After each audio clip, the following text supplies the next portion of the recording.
Hey everybody. Today we're going to be talking about Windows 8, which is Microsoft's new operating system that's going to be coming out pretty soon.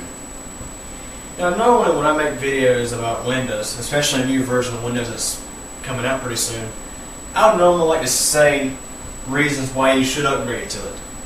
Such as like what I did with Windows 7. When Windows 7 was about to come out, I did some reviews of the release candidate to demonstrate how much nicer Windows 7 was compared to Vista.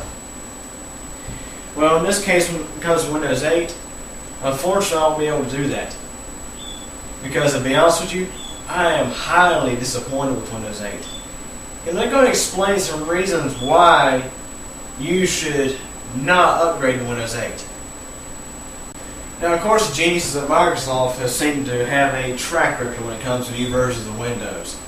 It seems like they'll create a good version of Windows, and then a very sorry version, and then another good one, and then another sorry version, and then another good one, and then another sorry version. For example, let's say with Windows 98. Well, actually no, Windows 95. Windows 95 was wonderful, because it was the first operating system, the first Windows version, to have the start menu. You know, have a little start button in the corner of your screen, you click and you get access to your programs, files, settings, you name it, all from that one button from the start menu. That made Windows 95 pretty much the big thing back in those days. You know, with Windows 98, it wasn't as good from what I didn't really mess with Windows 98 that much, but I've heard that 98 wasn't that good, but 98 SC was okay. So 98 SC was used quite a bit. Now with Windows ME, that was horrible. So there we go. Good operating system, bad operating system. Good operating system, bad operating system. With Windows 2000, it was alright. Windows XP was much better though, which XP is based on pretty much the same kind of technology as Windows 2000, Windows NT. And Windows XP, as we all know, has been a wonderful operating system. Even though Windows XP is 11 years old, it is still being commonly used in many businesses and stuff nowadays. It's not uncommon to see a computer in a business running Windows XP. Now, we all know what comes next. Windows Vista. It was all shiny and pretty, but at the same time, when it first came out, drivers were hard to find, and it was just a very slow running operating system. It was very hard on your computer because of that too. So a computer that would run XP snappy and wonderful would be very slow with Windows Vista. Now Vista got improved a little bit when Service Pack 1 came out, and of course when Service Pack 2 came out, that helped it too. But Windows 7 was the next big thing, because Windows 7 fixed many of the problems that were in Windows Vista. So Windows 7 was kind of like XP in a way. And Windows 7 is actually really a lot like XP when you hear about Windows 8. Now I'll explain why. Okay, now I'm going to talk about Windows 8 a little bit. Now see, I'm kind of compare it to Vista a little bit. When Vista was being, put together, a whole bunch of different people come with their ideas and more or less garbled it all together and called it Windows Vista. Now with Windows 8, we got some more people coming up with some nice foolish ideas to make a new operating system for Microsoft.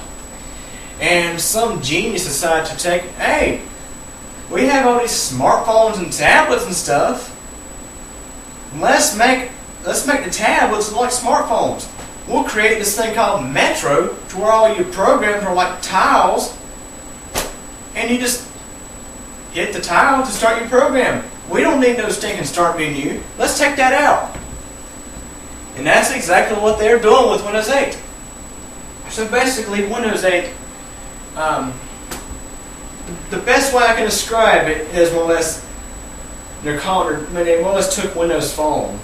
Now, I never used Windows Phone before, but they took a smartphone-like interface, and said, hey, let's throw this on the desktop computer, and let's throw it on tablets. Now, for tablets and any computers that have a touch screen, yeah, that might actually be pretty nice. But how about for the majority of PCs that have a keyboard and mouse, and a standard monitor that does not do anything when you touch it?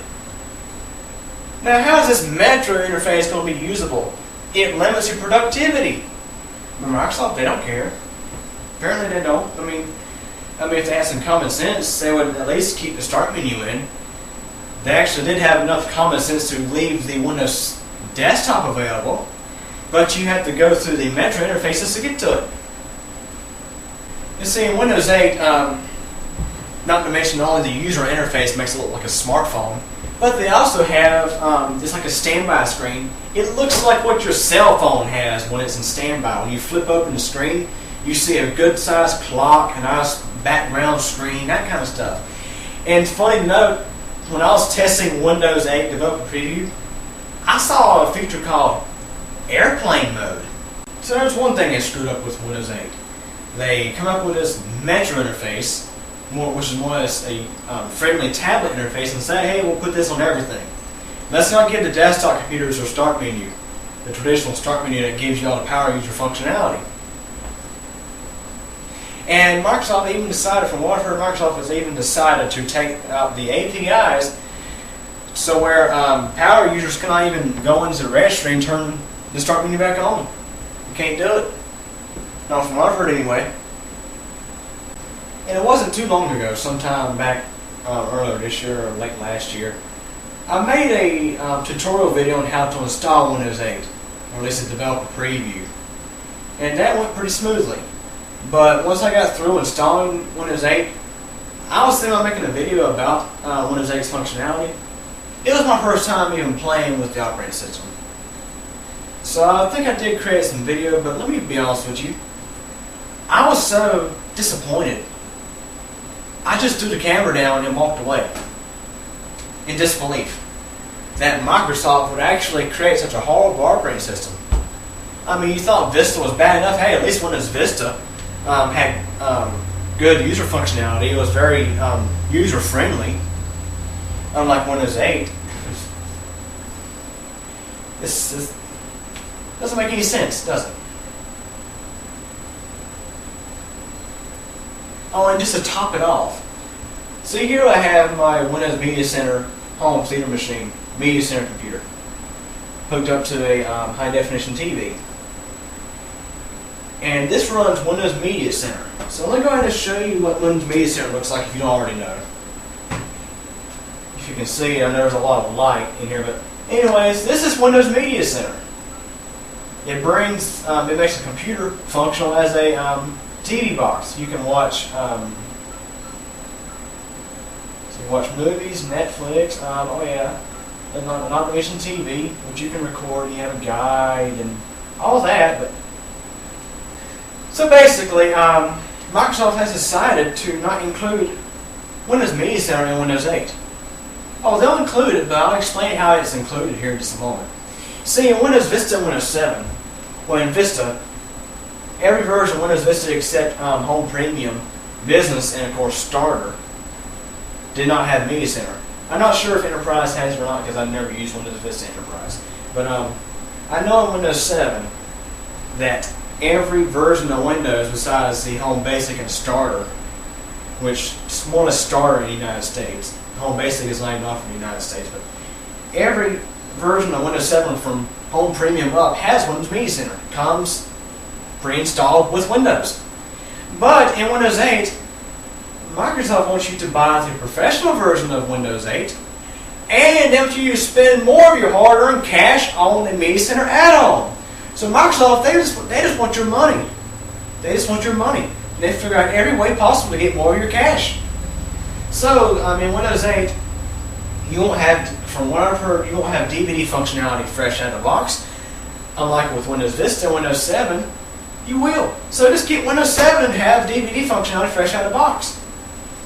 And get Windows 7 to have a very nice start menu, very easy to use user interface.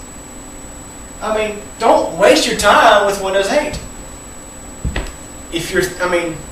I'm really hoping that Microsoft offers downgrade rights for Windows 8 to where people can downgrade their machines to Windows 7, because I think Windows 8 is the next Vista coming.